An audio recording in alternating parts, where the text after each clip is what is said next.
Bonjour tout le monde, dans cette vidéo, je vous montre juste un petit calcul d'incertitude avec le multimètre. Il y a une technique un peu particulière pour calculer l'incertitude de n'importe quelle valeur qu'on lit sur le multimètre. Fait que je vous montre un exemple complet, comme ça vous allez savoir comment faire.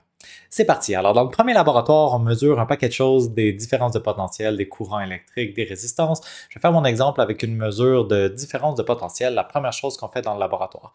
Alors on mesure la différence de potentiel pour une pile de 3 volts et disons qu'on obtient 1,249 volts en plaçant le multimètre sur l'échelle de 2 volts.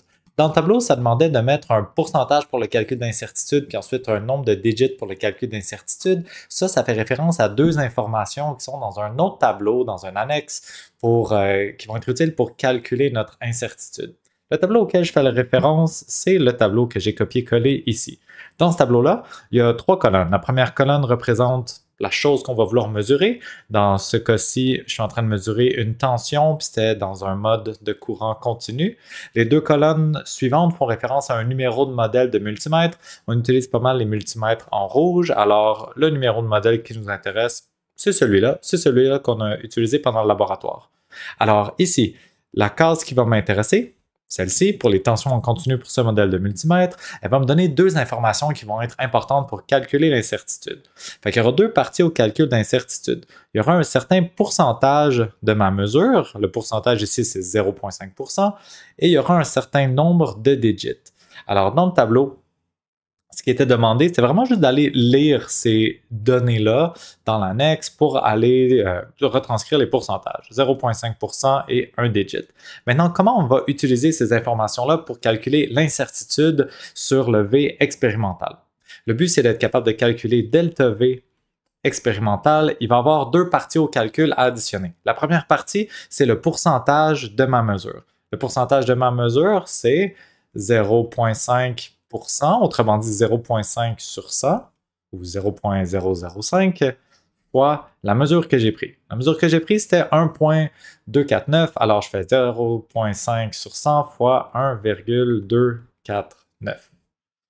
Quand j'effectue ce calcul, ça va me donner comme réponse 0, ça c'était des volts.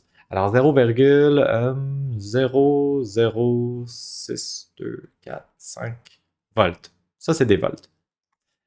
Alors, c'est la première partie de mon calcul. Fait. Maintenant, le nombre de digits. Quand on lit un appareil à affichage digital, comme là sur le multimètre, ce qui était affiché sur le cadran, c'est 1,249. Normalement, l'incertitude, c'est juste plus ou moins 1 sur le dernier chiffre qui est affiché par l'appareil, donc sur le plus petit chiffre qui peut être affiché par l'appareil. Ici, vu que je remarque que j'ai trois chiffres après la virgule, le plus petit chiffre possible, ça serait 0,001 volts. C'est ça que ça représente un digit. Ça représente 1 sur le dernier chiffre, la dernière décimale qui est affichée par mon appareil de mesure.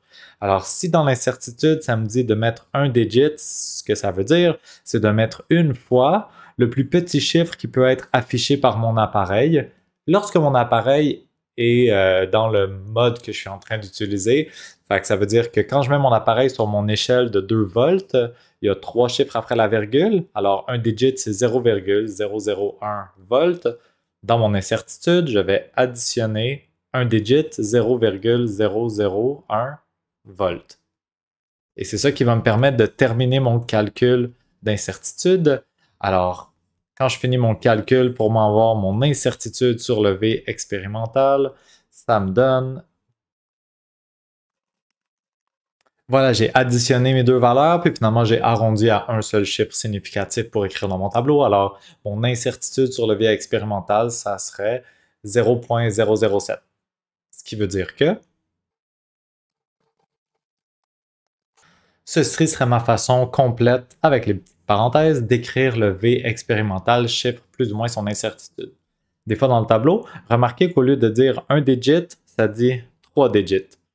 Qu'est-ce que ça veut dire si je suis sur la même échelle que j'étais en train d'utiliser? Ça voudrait dire qu'au lieu de faire 0,001 volts, je ferais 3 fois 0,001 volts. Donc, ça me donnerait 0,003 volts pour faire mon calcul d'incertitude.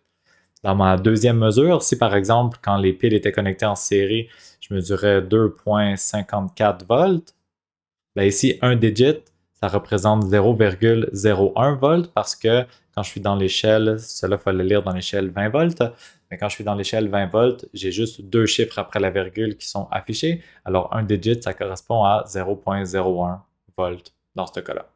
Alors voilà, c'est tout pour la petite vidéo sur le calcul d'incertitude avec le multimètre. J'espère que ça vous aide à placer qu'est-ce qui est où. Sinon, je peux juste mentionner que des fois, par exemple, quand on mesure la résistance, on voit qu'il y a plusieurs options ici. Fait que dépendamment de quelle échelle on a utilisé pour la mesure de la résistance, ça se peut que le pourcentage ne soit pas le même, comme ici on a 1,2% ou 1%, puis que le nombre de digits ne soit pas nécessairement le même. Alors, il va falloir regarder dans le tableau, trouver le pourcentage, trouver le nombre de digits, faire notre calcul d'incertitude. C'est tout pour la vidéo. Merci d'avoir écouté.